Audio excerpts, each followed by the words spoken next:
북한이 12,000명을 파병한 북한군이 이미 쿠르스크에서 교전을 시작했고 포괄적 전략 동반자 관계란 말이에요. 러시아에 올인하고 있다. 제가 봤을 때는 이제 100% 폭풍군단 맞고요. 특수부대입니다. 진짜 살인 병기. 그런데 테러가 막히면 자폭하고 진짜 총알바지가 될 수 있는. 저도 전셨습니다. 시체에 대해서 살아남을 수 있습니다. 북한의 러시아 파병이 현실화됐고 실제 이제 전투 병력이 배치가 돼서 사망자들이 나오고 있다는 보도가 현재 계속해서 들어오고 있습니다.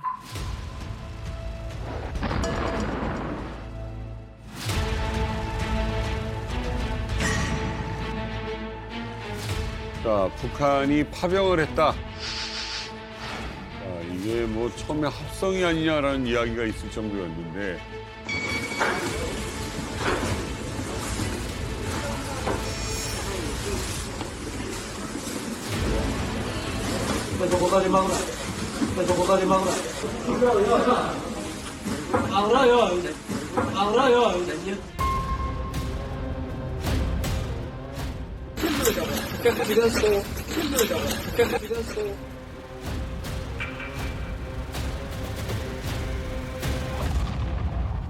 전민주주인민공화국은 승리일 그날까지 언제나 러시아 동지들과 함께 있을 것이라는 것을 확언하는 바입니다. 또 최선희의 우상은 러시아에 가고요.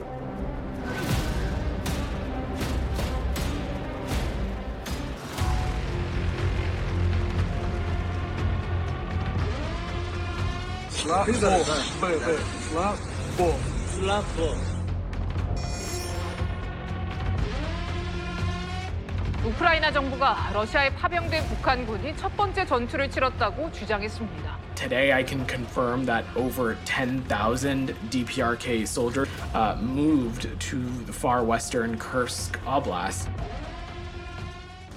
러시아는 저희가 방어 시설들만 그 시간을 할 것이며 실제로 전체의 창력을 할 것을 거절했습니다. 저희가 크루스크에 도서에서 무작정 공격전에 참가가 들어 강요했습니다. 저희는 언제나 믿어주지 않습니다. 제 인간이 40명이었는데 제 친구들인 흑철, 경영을 비롯해 모두 전셨습니다. 저는 전에 시체에 대해서 살아남을 수 있습니다.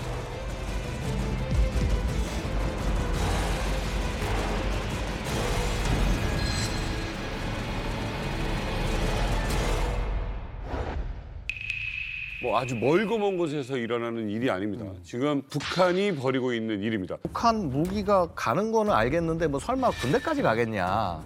뭐 이제 이런 말씀들 많이 하셨고요. 근데 이게 지금 얘기 첩보에 하면은 최대 88,000명까지도 파병을 생각할 수 있다. 예. 예.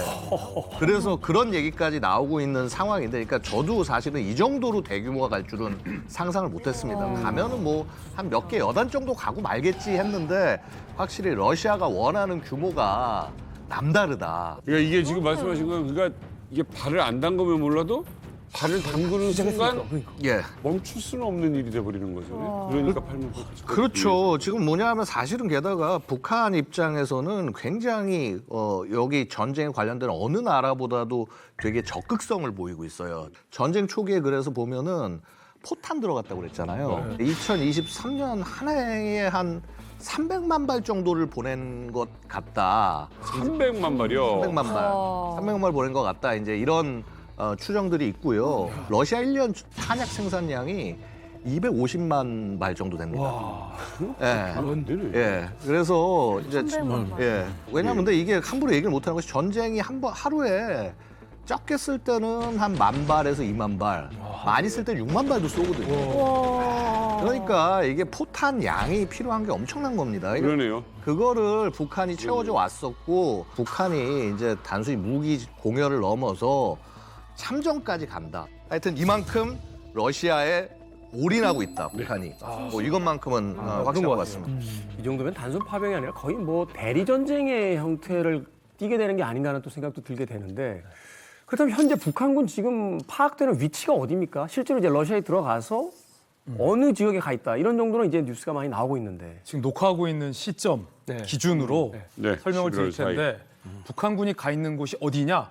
전장터의 최전선이에요. 그러니까 러시아와 우크라이나가 맞닿아 있는 러시아의 서부 쪽 쿠르스크라는 지역에 북한군이 배치된 것으로 우리 정보당국도 미국의 정보당국도 그렇게 보고 있습니다. 사실 유명하지도 않고 큰 도시도 아닌 것 같은데 독일을 꼭 가야만 했나요? 맞습니다. 이 쿠르스크 지역이라는 곳은 원래 러시아 땅이에요. 지난 8월에 우크라이나의 젤렌스키 대통령이 이른바 러시아의 뒤통수를 친 거죠. 러시아 본토로 우크라이나군이 기습 들어가면서 러시아 본토 일부를 점령하고 있는 지역이 바로 쿠르스크예요. 자, 2022년 2월에 돈바스 지역에서 독립을 원하는 러시아계를 돕겠다는 명분으로 돈바스 지역을 치고 들어가서 장악을 한 거예요. 아직까지도 러시아가 굳건히 저 지역을 실제 점유하고 있는 그런 상황입니다.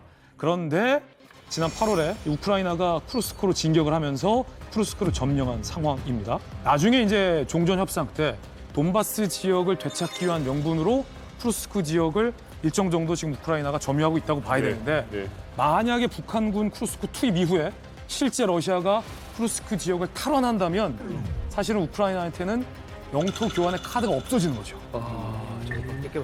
이제 몇몇 지역은 이제 하도 들어서 그런지 익숙한 느낌이 들어요. 유럽에서 모스크바로 침공에 들어갈 때 가장 좋은 장소 중에 하나가 바로 쿠르스크 지역입니다. 그래서 이제 이쪽에서 전투가 많이 있었고요.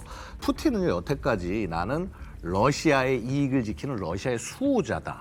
이런 이미지로 이제 계속 이 자기의 권력을 늘려왔어요. 러시아 영토를 늘리고 러시아의 이익을 확보해온 사람이라는 이미지가 있었어요. 게다가 이번 전쟁을 통해서 어쨌거나 뭐 키우는 못 무너뜨렸지만 그래도 돈네츠크, 루간스크, 그다음에 자포리자, 헤르손 해가지고 쫙 장악하고 심지어 크림반도랑 연결을 해가지고 딱 이제 만들었어요.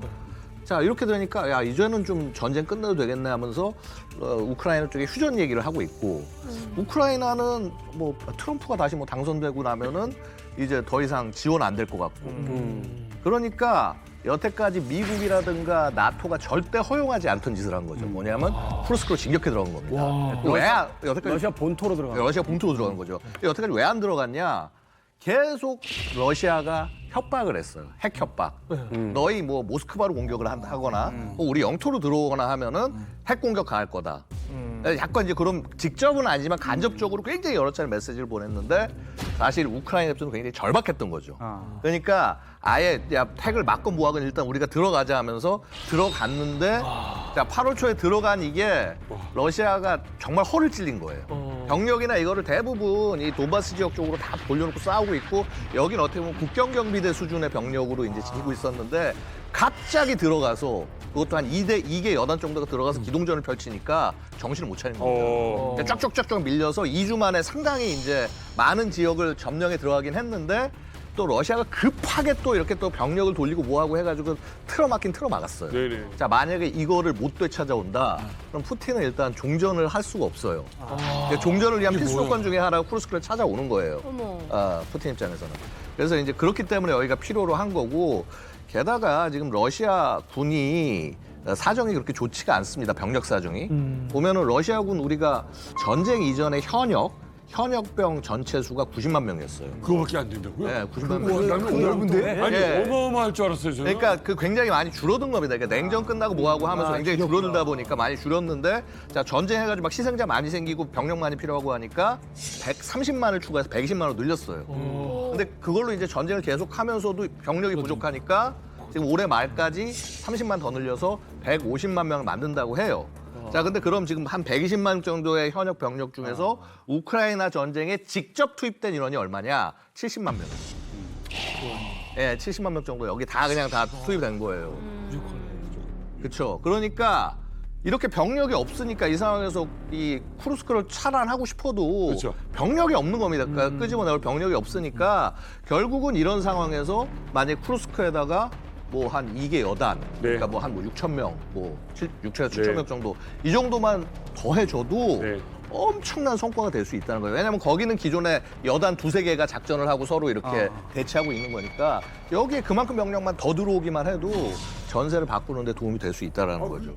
어찌됐건 이제 그 지역에서 서로 팽팽하게 대립 중인데 여기다가 몇만만 더 얹어주면 사실은 힘의 균형을 무너뜨릴 수 있다 이렇게 판단을 한 거네요. 러시아가 확실하게 이제 한계에 다다른 게 우크라이나가 공개한 이제 감청들을 들어보면 보급품이 부족하다. 그리고 또 북한 사람들이 들어갔으니까 통역이 부족하다. 통역을 보내달라. 그리고 중요한 건 또 뭐냐면 러시아 군인들이 이제 심지어 한글까지 이제 배워야 되니까 그런 푸념들을 하는 녹음이 공개됐거든요. 자자 나물게 수신 자자들 나물게 수신 박덕수리 나 됐어 수신 돼지 나 박덕수리 감독 수리 감독 이거 있는 게 아니라 나라가 갔다 기다리라.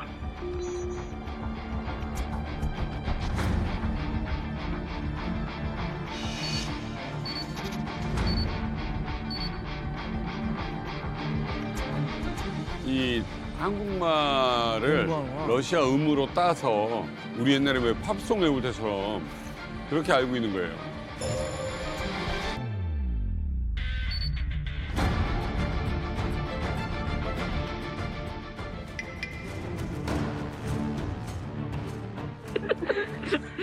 Мисс Борисович, как у вас продвигается учеба? Уже переводим эту хуйню. Ну, короче, один переводчик на 30 человек будет. Единственное, мне только непонятно, 3 старших на 30 человек. Где их взять? Их надо будет пытаться. 제 말이 됩니까 지금? 바로 외운다고 외우지 안 외워져요. 저기 되나요? Батальону К рассказывал, я говорю, а кто получает, говорю, на них оружие, боеприпасы? Мы, говорю, сухпайки, говорю.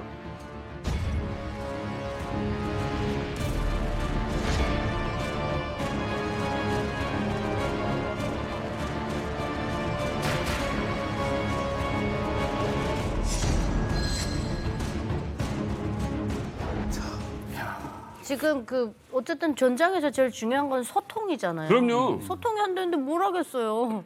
그래서 지금 북한 군인들도 나가면서 러시아 러를 100개 단어씩 지금 외우게 했다는 거예요. 가르쳐주고.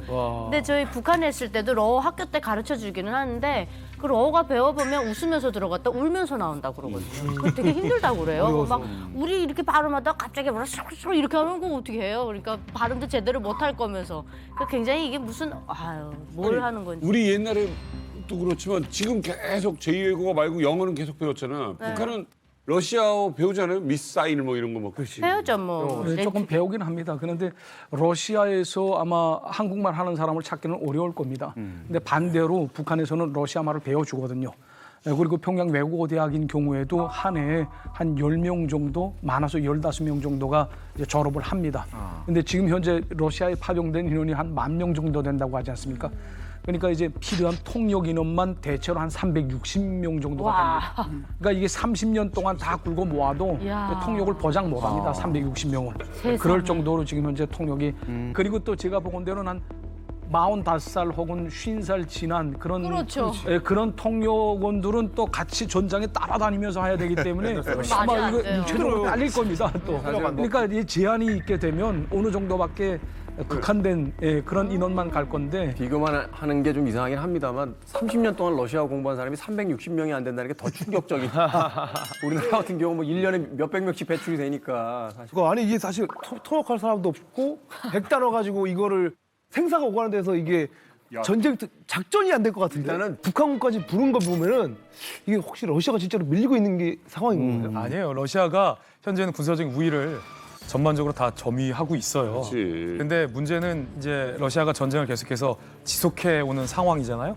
그런데 우리 양욱 교수님 말했던 것처럼 러시아의 병사가 좀 부족하죠. 왜냐하면 전선이 굉장히 넓어지고 있기 때문에. 더군다나 우크라이나가 쿠르스크까지 치고 들어왔잖아요. 그 진격을 또 멈추려면 러시아의 병력이 투입돼야 되니까. 근데 이제 북한 측 주장은 이거예요. 뭐 그렇다 치자. 우리가 지금 쿠르스크에 지금 파병을 한다고 치자. 근데 이건 불법이 아니다예요. 왜냐하면 그 푸틴이랑 김정은이 체결한 그 조약에 따르면은 양쪽 국가가 한 국가라도 그 군사적 공격을 당하고 영토의 침범이 이루어질 경우에는 지원을 해준다거든요. 논란 요소가 있을지도 모르겠지만 쿠르스크는 러시아 땅이었잖아요. 러시아 땅이 공격당했잖아요. 북한은 지원할 수가 있어요. 이게 북한 측 주장이에요, 일단은.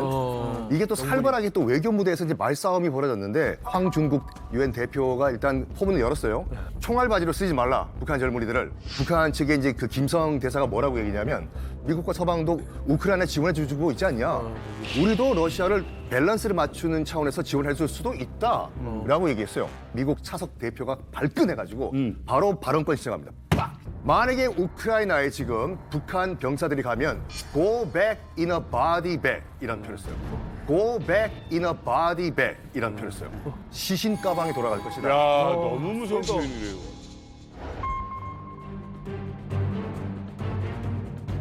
As legitimate military targets, they will end up as mere cannon fodder, while the wages they are supposed to receive from Russia will end up squarely in Kim Jong-un's pocket.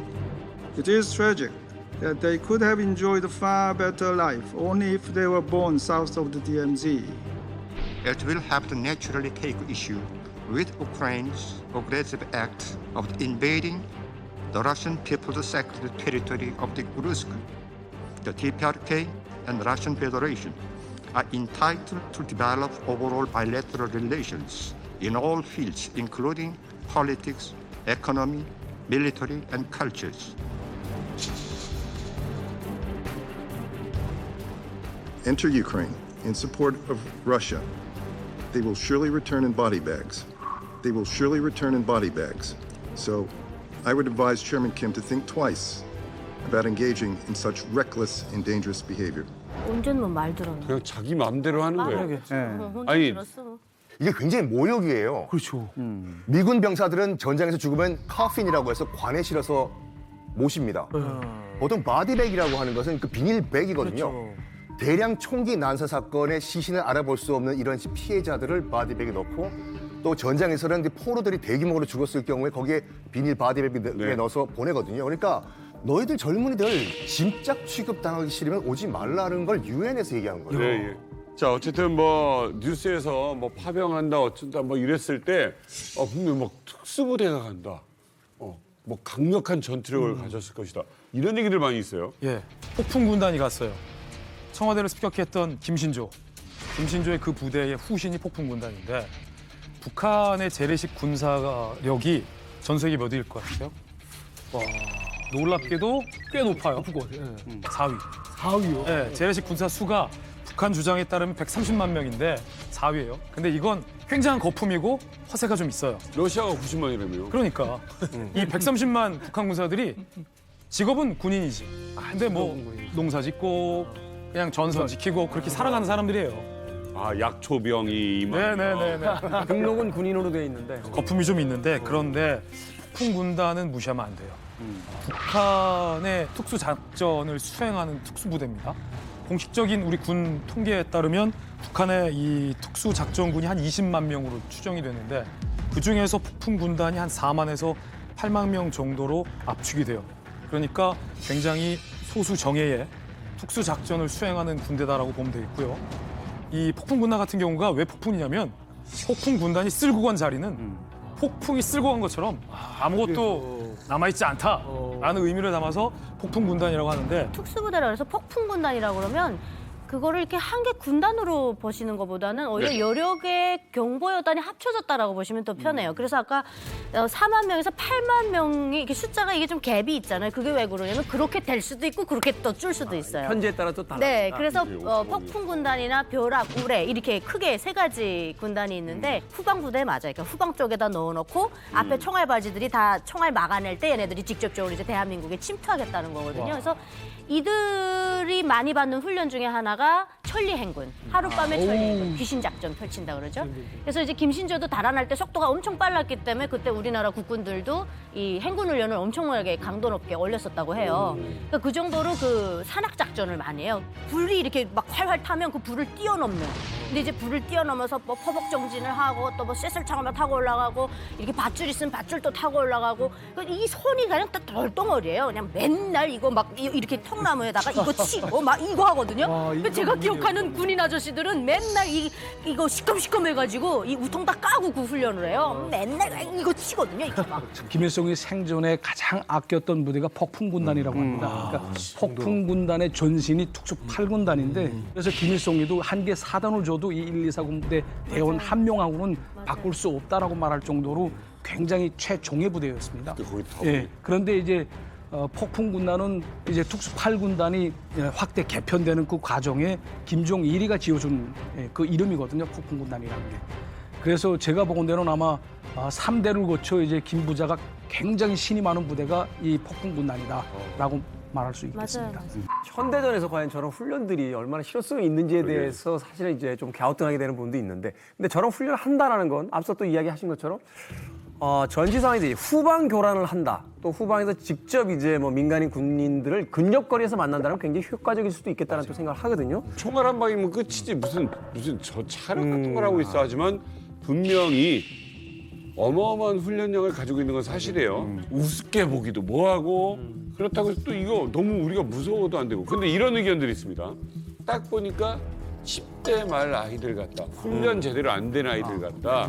뭐 이런 얘기들 많아요. 국정원에서도 북한군 1,900명 뭐 파견될 전체 병력 중에 상당 부분 10대 병사들이 포함돼 있다 이렇게 네. 얘기를 했거든요. 근데 이제 북한의 군 초모는 17살 때부터 이제 징집을 시작하기 때문에 네. 사실 10대 병사들이 많이 있죠. 그리고 한 20살쯤 되면 한 3년, 4년 정도의 전투 능력을 가진 이런 베테랑 병사들이라 그럴 수도 있는데 문제는 뭐냐면 북한의 어떤 특성 때문에 이 병사들이 체격이 다 이제 왜소하죠. 그러니까. 그래서 징집이 148cm 이상이면 다 현역으로 보내는 거예요. 148cm. 140. 그래서 북한도 물론 특수부대 정도 되면 뭐 한 160키 정도 되고 또 60kg 정도 되는 김정은 앞에서 진짜 시범 보이는 부대들 보면 뭐 우람한 체격인 친구들도 많이 있는데 아담한 체구인 그 특수작전 그쵸. 부대원들도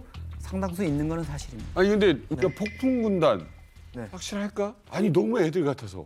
제가 봤을 때 그 영상에 보이는 폭풍군단이라고 아까 이렇게 서서 이렇게 버거품 받는 거 있잖아요. 제가 생각하는 특수부대가 아니에요. 저 영상 속의 군인들은. 왜냐면 일단 줄 서 있는 자세도 이건 무슨 완전 뭐 너농조기대도 그런 너농조기대가 없어요. 그다음에 또 하나 북한도 군대인데 그것도 특수부대라면서요. 그들도 무조건 단학가예요. 그거 관병일치 얼마나 떠드는데요, 북한이. 근데 병사 보고 야 나오라 들어가라 그러면서 유치원 애들이에요. 줄 서라 말라. 알아서 줄 서야 되는 거고 원래 맞다면.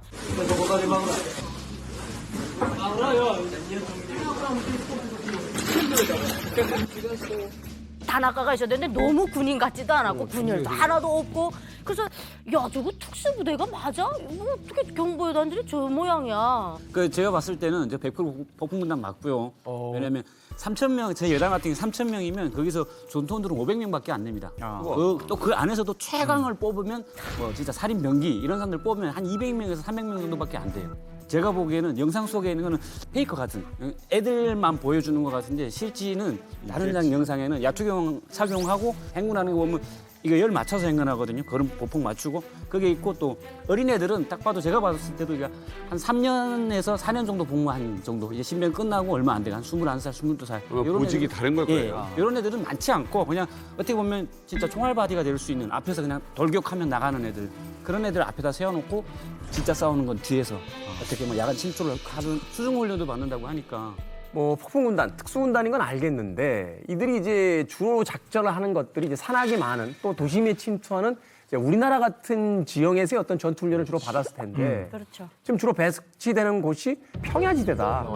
여기서 사실 어떤 전술이 필요하다기보다는 화력이 더 필요하고 인원수가 더 필요한 것이 이제 중요한 지점인데 그래서 결국은 그렇죠. 총알바지가 되는 것에 불과할 것이다 이런 이야기들이 나오고 있거든요. 이거 어떻게 생각하십니까? 저도 그렇게 생각하거든요. 사실은 아까 뭐 폭풍군단이니 뭐 이런 얘기를 하는데 우리 봤을 거예요 그 영상. 공수훈련하는 거 봤죠 한번.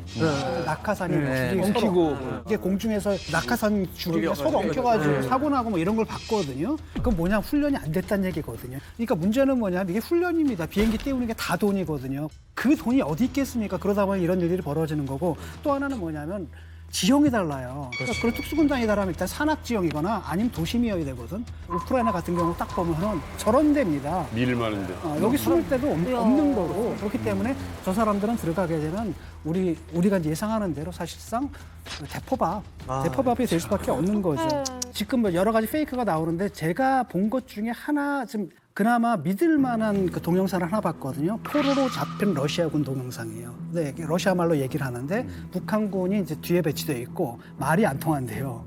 그래서 자기들이 앞으로 가는데 북한군이 자기를 쐈다 그러더라고요. 그래서 자기들 병사가 2명이 죽고 우크라이나하고 러시아를 그래서 자기는 항복할 수밖에 없었다라고 얘기를 하거든요. И пришло время, они начали стрелять по нам. Мы пытались их вразумить, куда стрелять. И корейцы вроде как застрелили 2 наших. В такой ситуации я подумал, лучше сдаться в плен, чем быть убитым своей пулей. 이 전쟁터에서 많이 죽었죠. 아유, 엄청 죽었죠. 그러니까 보면은 일단 사망자 전체가 이제 전쟁 내내 사망자 전체 러시아군 사망자를 보면은 나토 추정은 뭐 한 60만 명 정도 사상자가 나왔을 것이다. 11월 초현재. 네, 사상자. 60만. 정말 치열한 전장이라고 할 수 있고요. 이게 지금 이 솔직히 이제 어떤 식으로 전쟁을 수행하는지 여러분들이 좀 이해하실 필요가 있어요. 4가지 종류의 부대가 전설 공격을 합니다. 4가지 종류가 어떻게 되냐면 처음에 일회용 제대가 있고 특수제대가 있고 돌격제대가 있고 전열제대가 있어요. 이 4제대 임무가 다 틀린데 특히 이 일회용 제대는 그야말로 들어가서 총알 밥이 되는 겁니다. 처음에. 처음에 먼저 딱 들어가서 처음 제대가 달려 들어가서 가면서 방어하는 측에서 사격을 하겠죠. 그러면 방어 쪽에 위치가 드러나는 거예요. 자, 그럼 이제 특수제대가 그 위치를 파악한 다음에 거기에 중화기 공격을 가합니다. 적 참호를 공격을 하고 자, 그렇게 해서 제압이 되는 사이에 돌격제대가 들어가서 거기를 점령을 하면은 후속으로 전열제대가 와서 그쪽 지역을 완전 장악한다. 이게 이제 기본적인 싸움이고요. 특히나 아까 말씀드린 일회용 제대용으로 사용을 했던 게 스톰 제트라는 부대가 활용이 됐어요. 스톰 제트 이게 사실 뭐냐면요. 수인 부대, 죄수.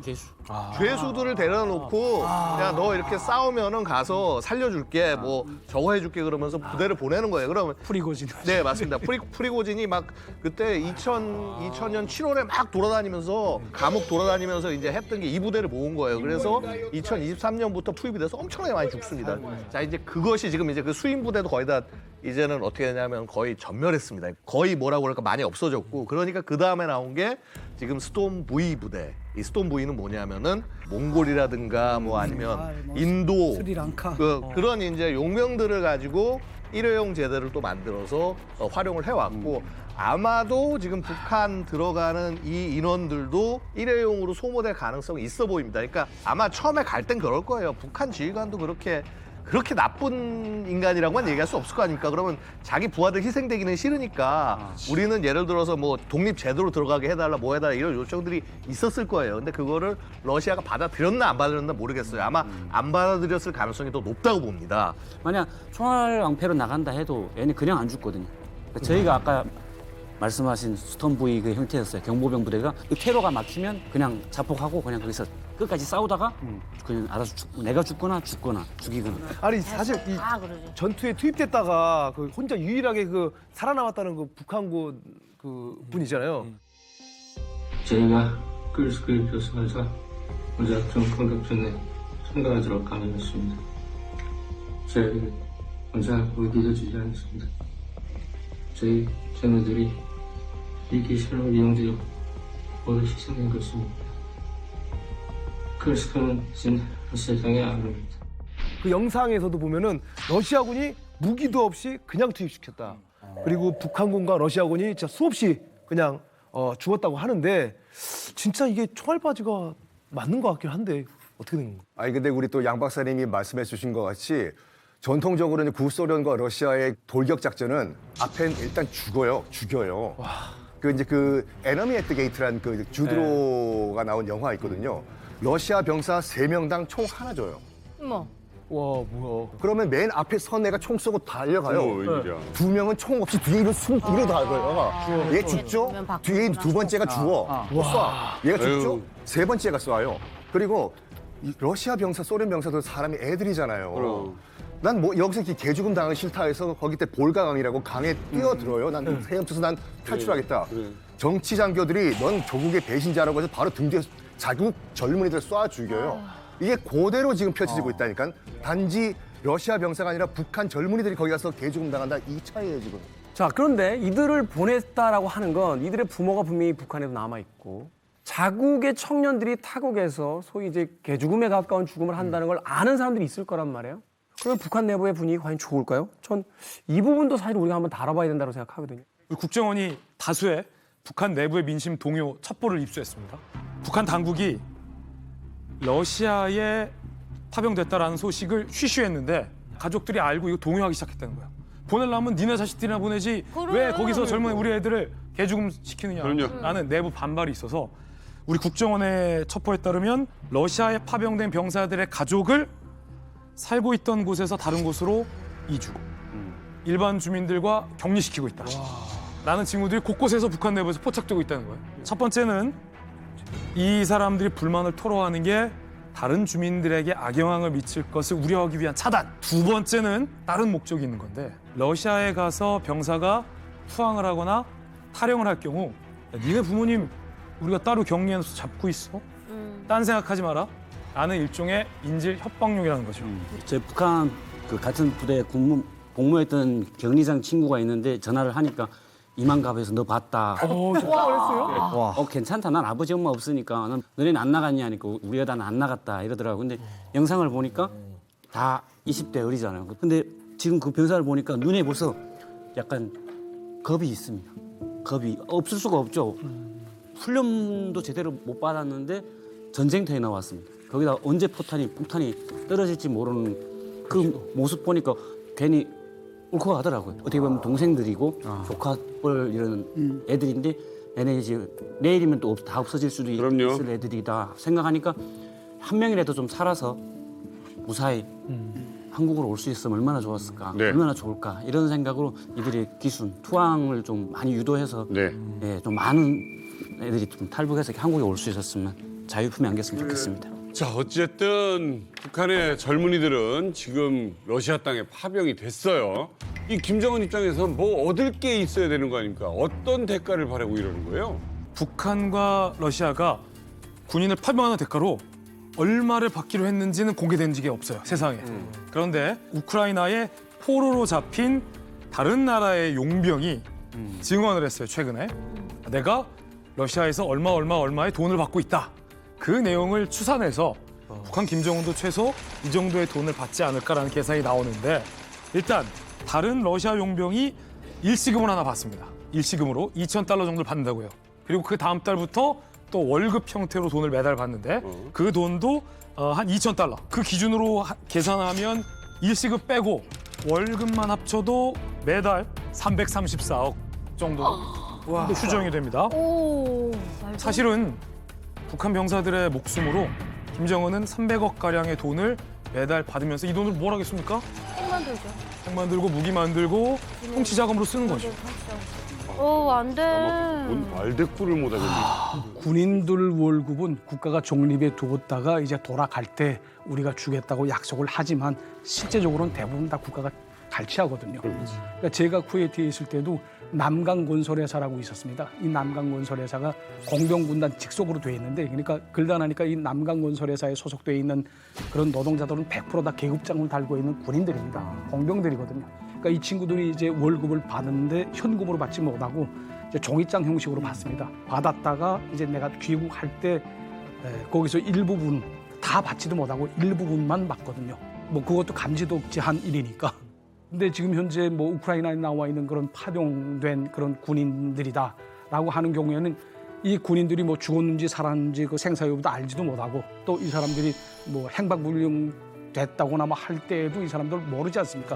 출처를 하다 나니까 이 사람들이 받는 돈은 다 국가가 이제 고도갈 수 있는 그런 가능성이 크단 말이죠. 지금 이제 북한군의 사망보험금이 뭐 1억 원까지 될 거다 이런 얘기까지도 나오고 있는데 이건 뭐 조금 그 서방의 그런 기준을 한 거기 때문에 좀 과장됐다고 볼 수 있다 해도 적어도 한 3만 불 정도의 일시금을 받을 수 있을 것이다 이렇게 얘기가 나오고요. 이렇게 하면 뭐 김정은에게 있어서는 그동안 부족했던 좀 달러 수입을 짭짤하게 챙길 수 있는 이런 거고 이게 이제 문제는 진짜 피를 흘리고 부상당하고 이런 병사들한테는 주어지지 않는다는 거죠. 아니 이렇게 돈이 많이 생기면은 이 김정은이 어떻게 보면 더 강력한 무기 같은 거를 더 만들 것 같거든요. 그러면 우리나라가 굉장히 좀 위험해지는 게 아닌가요? 아무래도 우리한테 좋을 건 하나도 없다고 생각을 하는 게 북한은 한국 전쟁 이후에 실전 경험이 없어요. 우리 같은 경우에 베트남 전쟁에서 독자적 작전을 수행하면서 굉장히 많은 전쟁 경험을 쌓았고 또 그 과정 속에서 이제 무기 현대화 같은 걸 했는데 이들 같은 경우에 이제 최초에 이제 현대전을 경험해 보는 거고 또 한편으로는 이게 뭐냐면 드론전이거든요. 그러니까 드론을 우리는 아직 경험해보지 못했지 않습니까? 네. 그럼에도 불구하고 드론전을 경험할 거고 네. 그중에 상당수는 죽겠지만 또 일부는 돌아와서 그런 경험들을 또 살릴 거 아니겠습니까? 라고 한다면은 우리한테는 아무래도 이제 군사적으로는 위협이 될 수가 있는 거죠. 그러니까 미군이 세계 최강인 이유가 뭐냐면 막대한 뭐 항공모함, 뭐 핵무기도 다 중요하지만 네. 대부분의 장교들이 실전 경험이 있어요. 계속 전투를 했구나. 계속 세계 어딘가에 전투를 해요. 가다 보니까. 그리고 웨스트 포인트 미국 육군 사관학교 있죠. 네. 거기에 교수들은 다 실전 경험 있는 사람. 이 우크라이나전에 이제 만약에 이제 북한군들이 가가지고 이제 실전 정말로 내가 보니까 총소리가 여기서 들렸는데 저쪽에서 날아오더라. 이걸 경험한 사람들이죠. 그렇죠. 이 사람들이 교관이 돼가지고 실전 경험이 없는 북한군을 훈련시킨다고 봐봐요. 이건 잽이 안 돼요. 그리고 또 현대전은 지금 우크라이나전 같은 경우는 이제 포격전이라고도 하지만 드론전이거든요. 네. 지금까지 현대전 가운데서 이런 전쟁이 없었어요. 처음으로 드론이 실전에 크게 투입이 된 작전이에요, 지금요.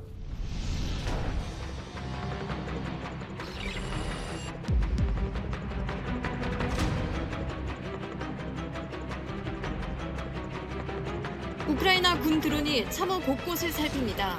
움직임을 포착하곤 곧장 폭탄을 투하합니다. 와, 정확도하다. 이번엔 바닥에 놓은 러시아 병사를 주시합니다. 드론을 본 병사는 한국 의사와 함께 물을 마시고 싶다는 손동작을 취합니다.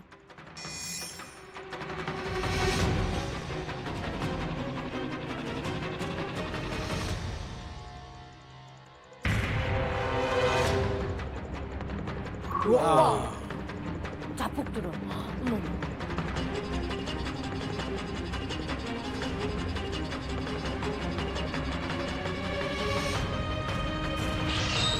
와, 저 기계를 어떻게 막아? 건들면은 바로 터져.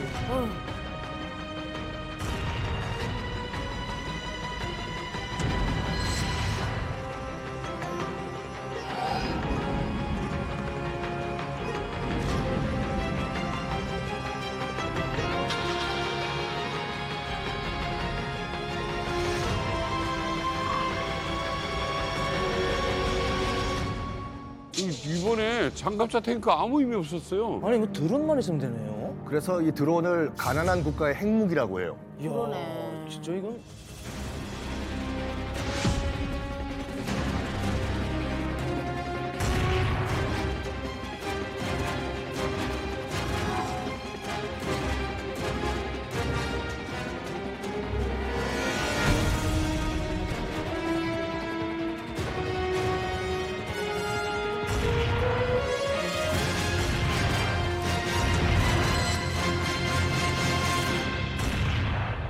너무 끔찍한데? 이걸 만약에 북한군들이 가가지고 드론을 조종해보면서 진짜 이 드론, 이렇게 하니까 이렇게 날아가고 이렇게 쏘니까 이렇게 격파가 되는구나.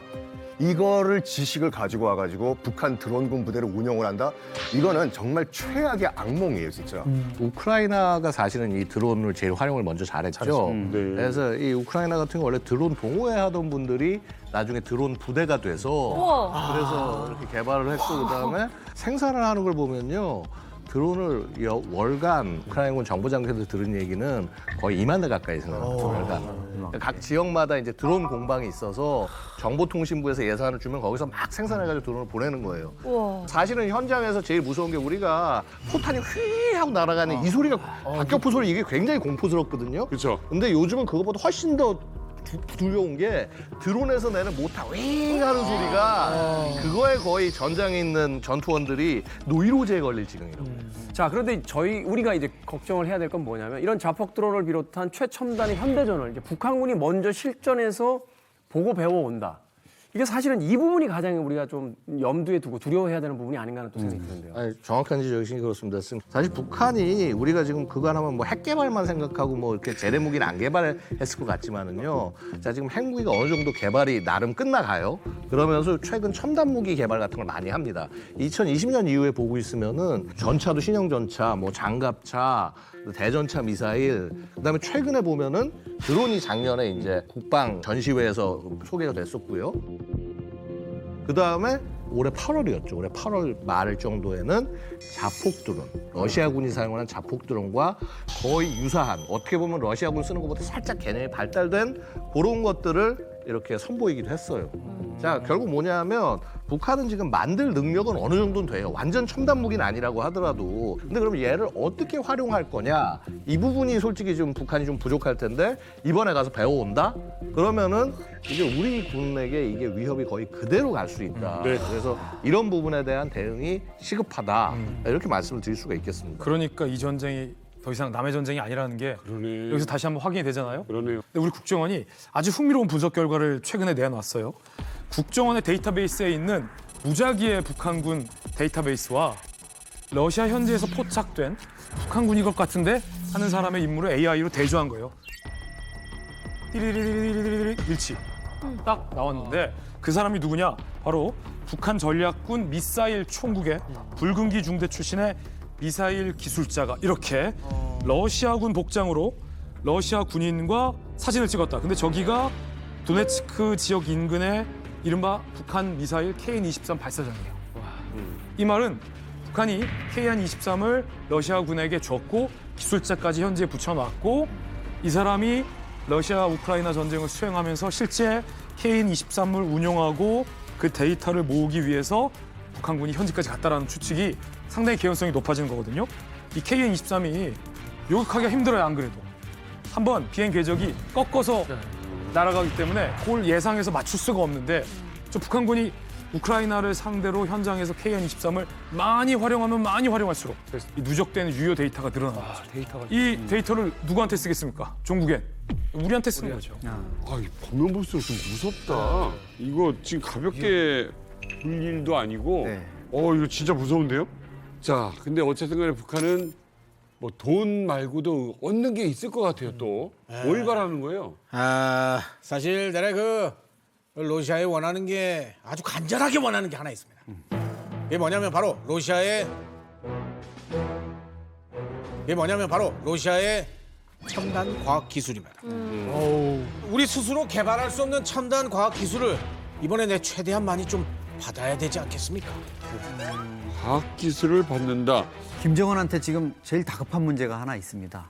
김정은이 올 초에 2024년 안에 군사정찰 위성 3기를 더 쏘아 올리겠다 이렇게 했는데 올해가 저물어 가는데 아직 하나도 못 쐈어요. 북한이 정찰 위성 쏘겠다고 해가지고 계속 실패하다가 9월에 보스토치니 우주센터에서 푸틴하고 김정은이 만난 자리에서 푸틴이 기술을 주겠다 이렇게 해가지고 바로 2달 뒤인 11월에 쏘아 올려가지고 성공을 했잖아요.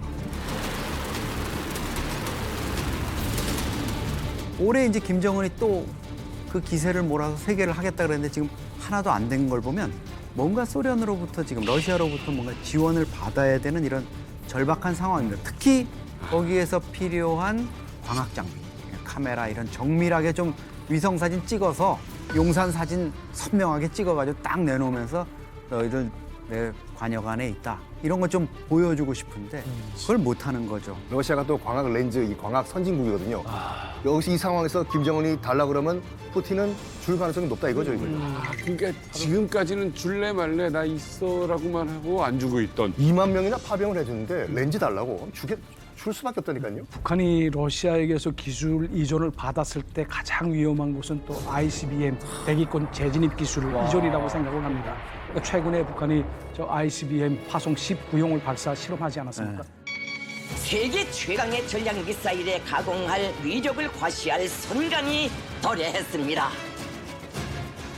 이것을 보게 되면 이제 1시간 26분 동안에 1000km를 비행하면서 이제 정점 고도 7687km를 이제 기록했다고 합니다. 여기에 이제 대기권 재진입 기술까지 이제 확보를 하게 되면 미국의 본토를 아마 타격할 수 있는 그런 수단을 완전히 확보하는 것이죠. 게다가 또 최근에는 북한이 지금 신포 그 조선소에서 핵 잠수함을 지금 건조하고 있다는 것으로 이제 정보가 나왔거든요. 여기에 따라서 이제 러시아로부터 핵 잠수함 기술을 또 이전받게 되면 그것도 또 굉장히 큰 위협으로 될 겁니다. 와, 아니 파병하고 이렇게 많은 걸 가져간다는 게 대단한데. 그러네. 아니 짭정은 씨, 아니 완전 이번에 단단히 한몫 챙기셨네요. 아무래도 이 모든 것은 우리 러시아와 우리 조선인민공화국의 그 아름다운 우정이 나온 결과물 아니겠습니까? 이제 뭐 저는 밥을 먹지 않아도 배가 부를 지경입니다. 든든합니다. 짭정 입장에 든든할 거예요. 왜냐하면 단순히 뭐 돈이나 기술 이전도 이전인데 만약에 북한군이 대거 죽잖아요. 그러면 러시아와 북한 관계가 이른바 혈맹 관계가 되는 거예요.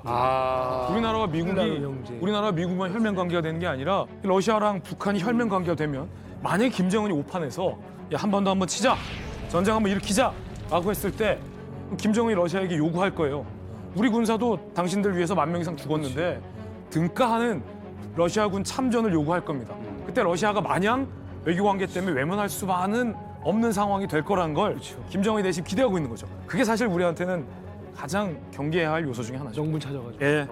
상황은 좀 많이 복잡할 겁니다. 왜냐하면은 러시아와 북한이 가까워졌다 하더라도 군사동맹 관계는 아니거든요, 아직. 그 아래 단계입니다. 그렇기 때문에 인계철선에서 자동 개입하거나 그런 일은 없고, 또 다른 한편으로는 중국이 있거든요. 중국 같은 경우에 북한을 자기 앞마당이라고 생각했거든요. 자기 통제하에 있다라고 늘 생각해 왔는데 그런 중국과 또 러시아의 이해관계가 맞아떨어질 것 같지는 않고요. 오히려 이제 북한 땅을 놓고 서로 그 영유권이라고 해야 되나 아니면 영향권을 갖다 주장할 수 있는 그런 관계라고 봅니다. 그래서 이들이 하게 되면 그것은 세계 전쟁으로 간다라는 건데 사실은 세계 전쟁의 위협을 무릅쓰고 확전의 위험을 무릅쓰고 개입할 것이다라고는 저는 이렇게 별로 상정하기가 좀 어려워요. 동의도 하지만 반론을 한 가지 더 말씀드리면은요. 사실 북한이 필요한 측면들이 아직 있습니다. 무슨 말씀인 거 아니에요?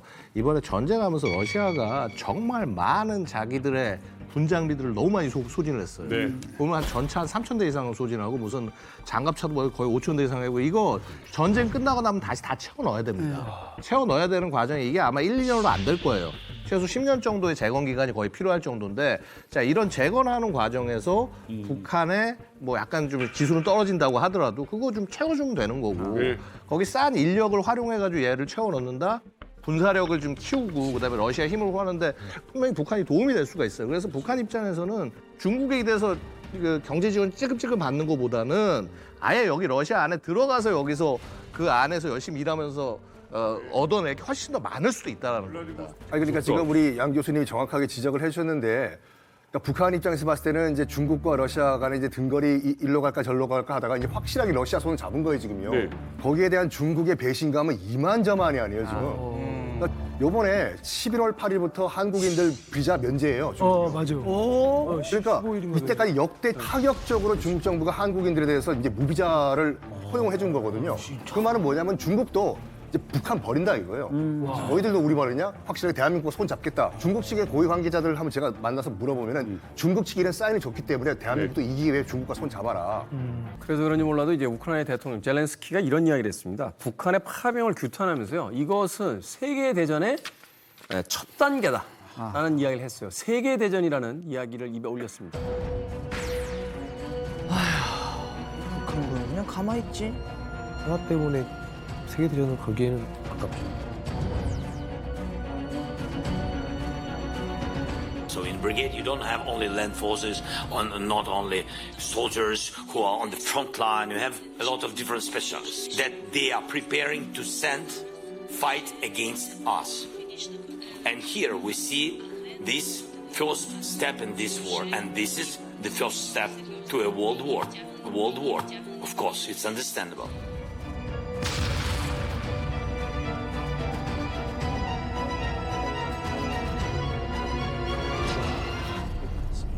사실 이 젤렌스키의 3차 세계대전은 여러 가지 어떤 정치적 외교적 의미가 있는 메시지라고 봐야 돼요.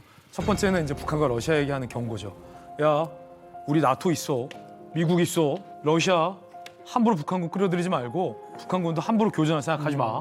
통할 리 없지만 경고를 주는 거죠. 두 번째는 한국군의 참전을 적극적인 좀 관여를 우크라이나가 계속해서 물밑으로도 우리 정부에게 요구하고 있어요.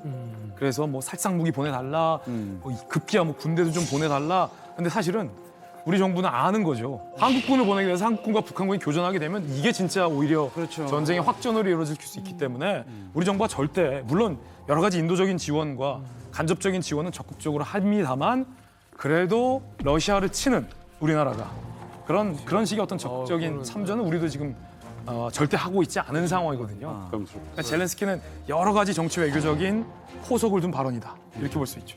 자, 우리 유엔이라는 존재가 있는데 사실 뭐 지금 이 전쟁을 막는 데 있어서 별 도움은 안 되고 있잖아요. 근데 여전히 의미가 있다라고 얘기할 수 있는 게 좀 약해지긴 했지만은 우리 유엔 체제와 함께 국제사회를 지탱하는 굉장히 중요한 가치 중에 하나 NPT예요. 그러니까 핵 비확산 체제가 굉장히 중요한데 이게 왜 그러냐면 보세요. 지금 유엔 안보리 상임이사국 5개 국가 있지 않습니까? 어떻게 되죠? 미국, 중국, 그렇죠. 영국, 프랑스, 러시아.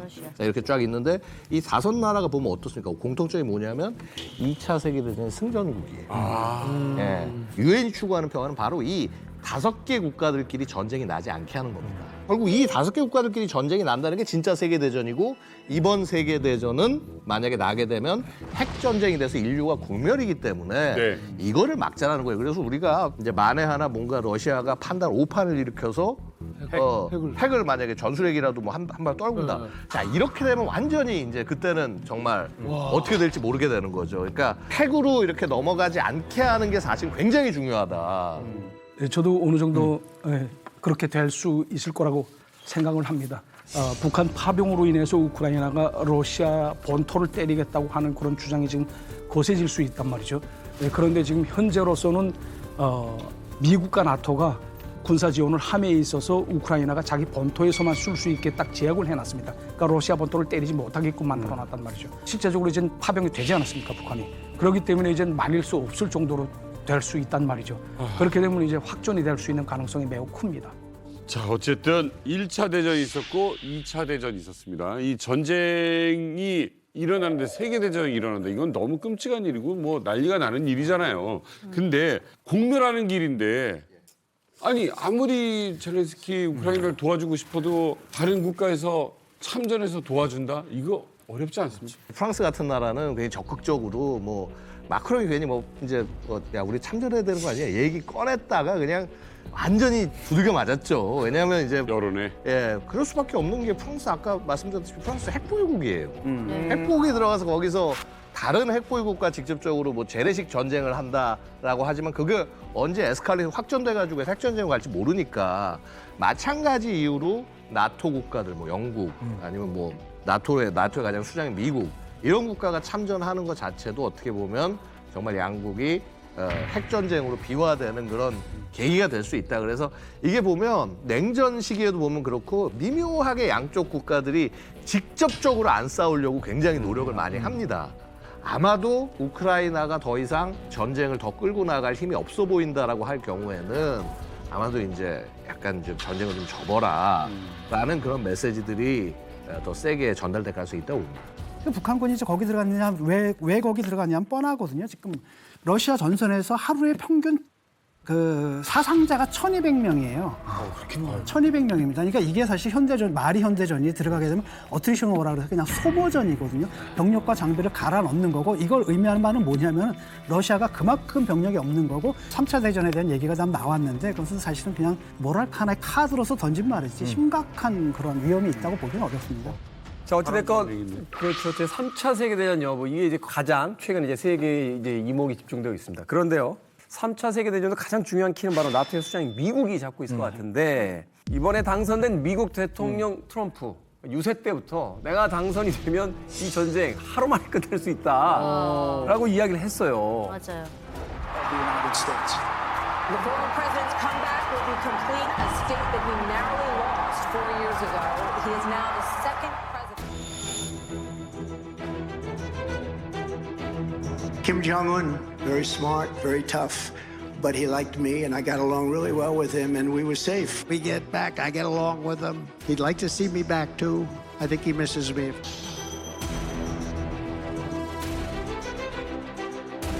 If I were president, this would have never happened. And within 24 hours, that war will be settled. It'll be over. And I also have a very good relationship, as you know, with President Putin. And I think if we win, I think we're going to get it resolved very quickly.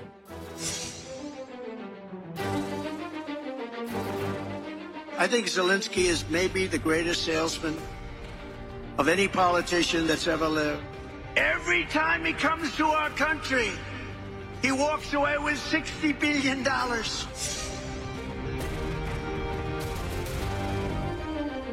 Вдруг прекратили. Ну, не хотят, ну, не надо. Мы, как видите, живы, здоровы, и ничего, и развиваемся, идем вперед.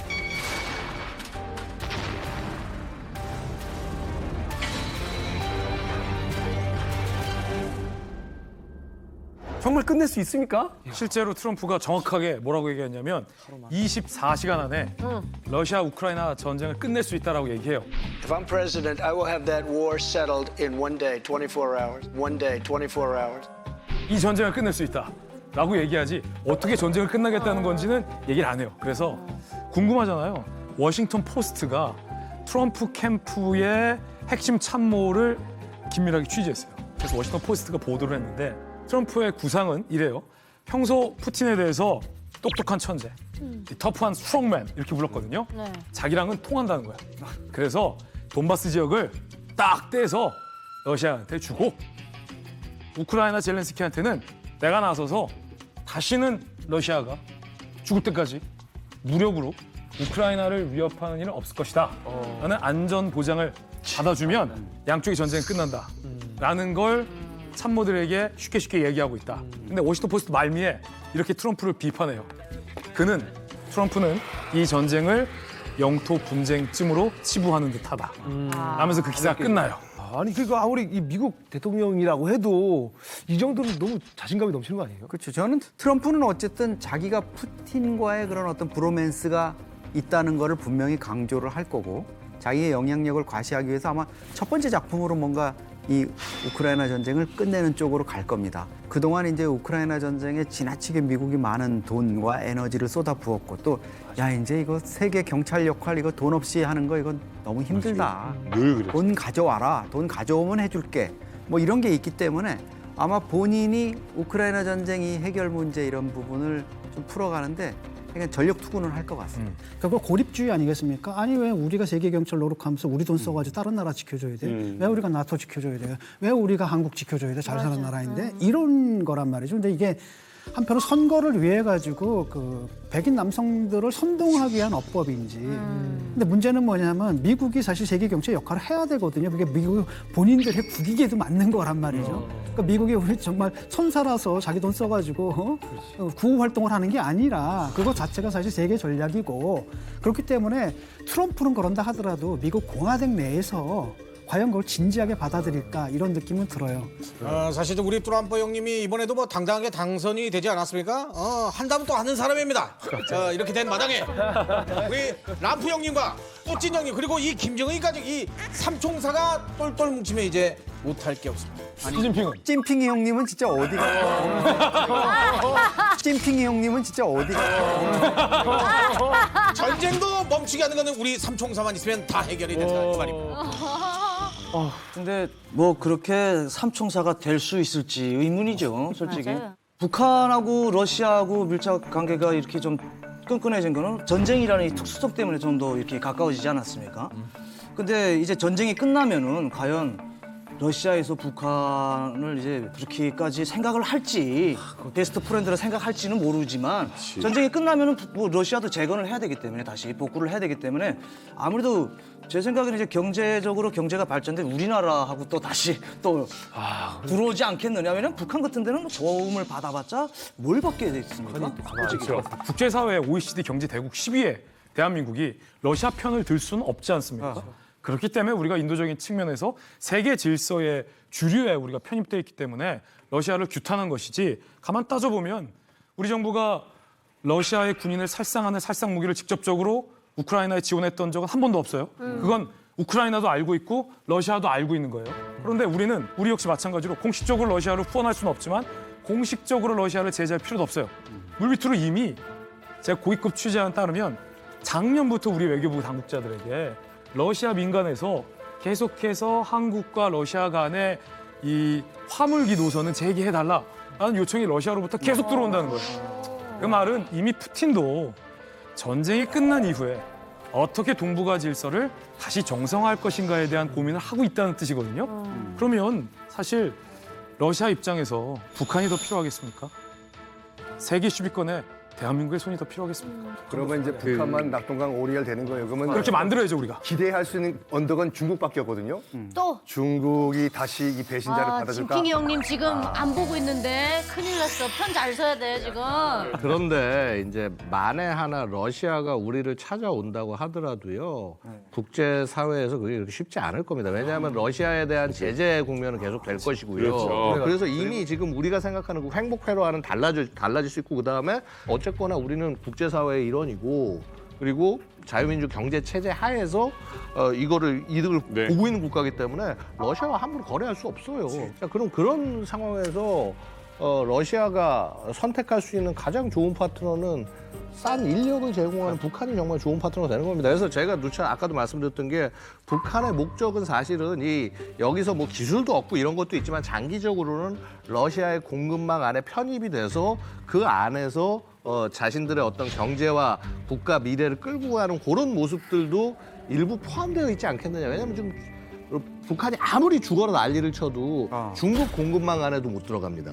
왜냐하면 중국은 이걸 만약에 이 북한을 자기 공급망 안에 집어넣었다가는 그러지 않아도 국제사회에서 중국을 지금 공급망 밀어내고 있는데 완전히 아웃돼 버리는 거거든요. 그렇죠. 근데 지금 반면 러시아는 뭐 지금 그거 신경 아무것도 쓸 일도 없고 그래 북한 들어와 이렇게 될 수도 있다는 거죠. 이게 어떻게 보면 가장 최악의 시나리오 중에 하나라고 얘기를 할 수가 있겠습니다. 맞는 말씀인데 아마 트럼프가 당선되고 나서 원래 국제 질서는 강대국 논리 앞에 아무리 많은 상식적인 말이 통하지 않아요. 미국의 레짐 체인지가 되면 세계 패권의 재편이 될 겁니다. 미국과 러시아가 언제 그랬냐는 듯 사실 긴밀하게 협조할 수도 있을 것 같아요. 좀 지켜봐야 될 것 같아요. 왜냐하면 러시아하고 대중국, 대러시아 강경 발언들을 해왔거든요. 근데 미국만 믿고 했는 건데 미국 자체가 그냥 변해버리게 되면 우리가 사실 낙동강 오리알이 되는 거거든요. 그래서 지금 상황에서 우리가 갑자기 뭐 우크라이나 막 지원했는데 갑자기 종전이 딱 되고 제재가 해제가 되고 그럼 러시아가 니들 뭐야?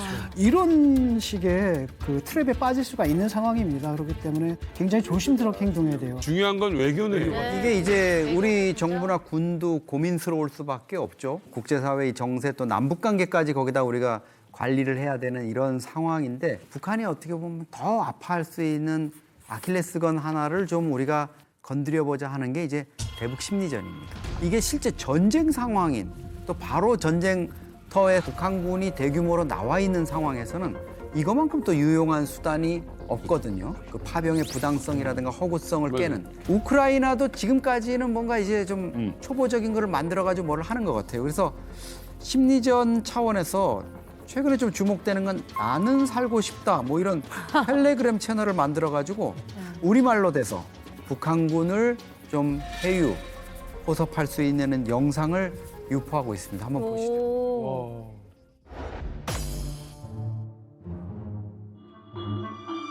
북한에서 새로 도착한 전쟁 포로를 수용하기 위해 가까운 장래의 전선의 여러 부문에서 포로가 된 최초의 북한 점령군이 이곳에 도착할 것입니다. 수용소의 전쟁 포로들은 하루 3끼의 식사를 받으며 식단에는 고기, 신선한 야채, 빵이 포함됩니다.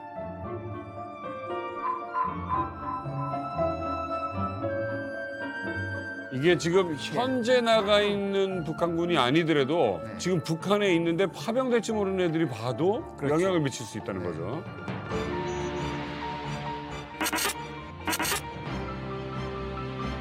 구하다 나 자신에게. 자신의 삶을 구하라 이거죠. 번역기 돌렸어. 그렇죠.